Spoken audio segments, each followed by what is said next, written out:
Generally in wills and trusts, if they're executed properly and there's no ambiguity in the document, you're 99% of the battle won. And today we're going to look at a case dealing with the trust of Robert W. Moreland, where those challenging the trust said it was both ambiguous and it was improperly executed, or at least the amendments to it were. My name is Gregory Singleton. I'm an attorney with Signature Law, and today we're going to talk about estate planning. Specifically, we're going to look at the challenge to the amendments to the trust of Robert W. Moreland. So let me put the facts out here for you. First, in 2002, Robert W. Moreland made a revocable trust. In the revocable trust, he gave out all gifts of the specific gifts and of the residue, or the general trust estate, in what he called Schedule A. In it, he had 7 kids, each of them getting between 12 and 16% of the estate. Included in the trust of the assets of the trust was a substantial holding of real estate. It also said in the trust there was a right to amend the trust, as all revocable trusts have. It said you can amend the trust by instrument in writing delivered by the grantor to the trustee. Now, this is really common language in any trust, so no surprises here. In 2016, Robert W. Moreland amended the trust the first time with the First Amendment. He focused on Schedule A, or at least that's what the focus was in the case. In Schedule A, instead of giving everyone between 12 and 16% of his trust, he gave Robert S. Moreland, his son, 31% of the estate, and Robert S. Moreland's other siblings, so the 6 other kids, somewhere between 10 and 13% of the remainder of the estate. When it was executed, it was signed by Robert W. Moreland, but it was not notarized and it was not witnessed. Now, in 2019, Robert W. Moreland made a second amendment to the trust. And again, this amendment focused on Schedule A.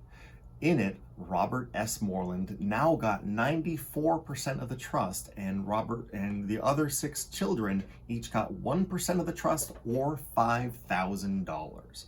And the determining factor of whether they got 1% of the trust or $5,000 was, quote, if they started acting like family again to Robert S. Moreland. If they failed to do that, they only got $5,000. So this, again, this amendment was signed, it was not witnessed, and it was not executed. After Robert W. Moreland died, it was challenged by the 6 children that essentially were not Robert S. Moreland, the favored son. They made a number of arguments, but I'm going to focus on 2 here. The first was that the language of the trust amendments was ambiguous, therefore the trust amendments need to be thrown out. And second, the trust amendments were improperly executed and therefore should be thrown out altogether. Their goal, of course, was to revert to the original revocable living trust, where they each got between 12 and 16%, as opposed to being stuck with merely 1% or $5,000 from the estate. Looking to ambiguity first. The language very simply said the 6 siblings or 6 kids get the above percentages, 1%, only if they started acting like family again to Robert S. Moreland. Now, I kind of want to know the backstory in this, but the court didn't really go into that. But you can kind of see where the ambiguity lies here. What does acting like family again actually mean? There's no reasonable standard by which we can measure that someone is acting like family or not acting like family. So the court agreed and found this ambiguous.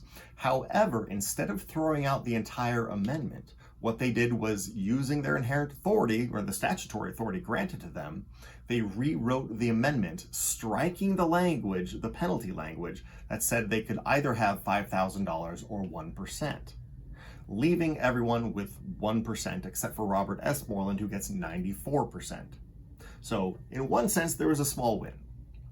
Second, now we look to the improper execution. For that, we first need to look at the General Trust Statute, Minnesota Statute 501C.0602C. In it, it says that a settlor may revoke or amend a revocable trust by substantial compliance with a method prescribed in the terms of the trust. There is no requirement in the formation of a trust that it be written or notarized. Notably, a trust is very simply an arrangement. It is not an entity, as some people say, in my opinion. It is an arrangement where person A gives property to person C, who holds it and gives it to holds it for the benefit of and gives it to person C at some point down the road.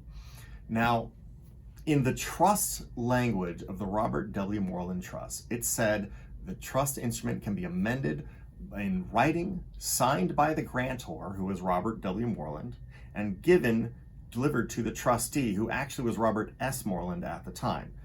Doesn't matter that. Now, both amendments were written and signed by the grantor and delivered to the trustee. No one argues that that didn't happen. So really, there shouldn't be an issue, right? Well, they got a little more creative than that.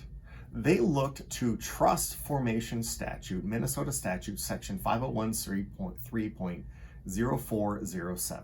And it says the formal expression of intent to create a trust can be either written or oral, subject to the requirements of Section 513.04 and 524.2-502.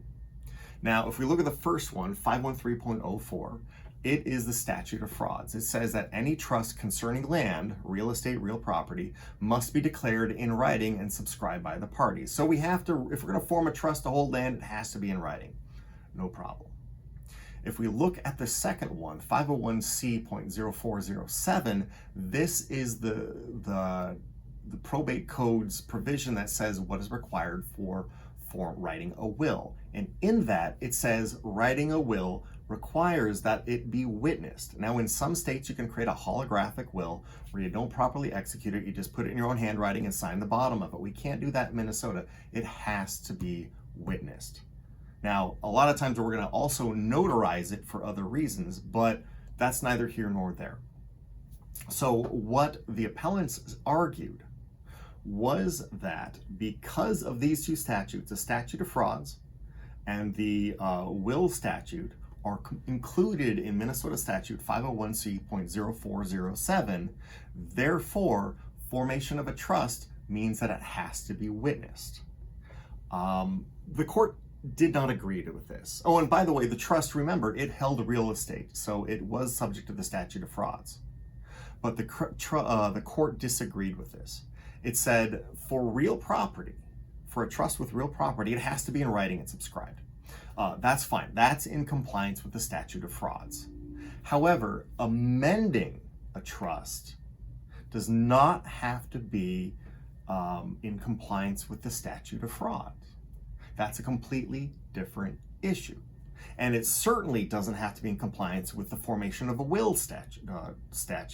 Now, notably, 513.04, the will statute, that requires it to, as it relates to trusts, if we put in a testamentary trust, then the will has to be properly executed for the testamentary trust to exist, but that has nothing to do with revocable living trusts.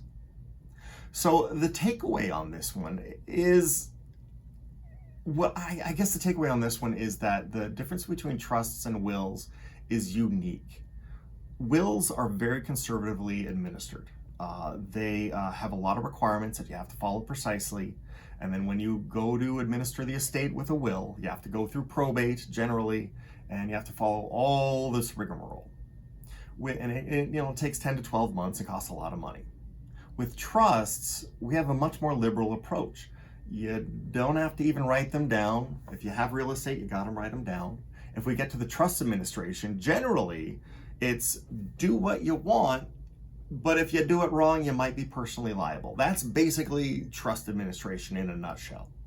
So, and that is reflected into what was at issue here, whether a trust could be amended by just a writing and signature, or whether it had to have witnesses and notary as well.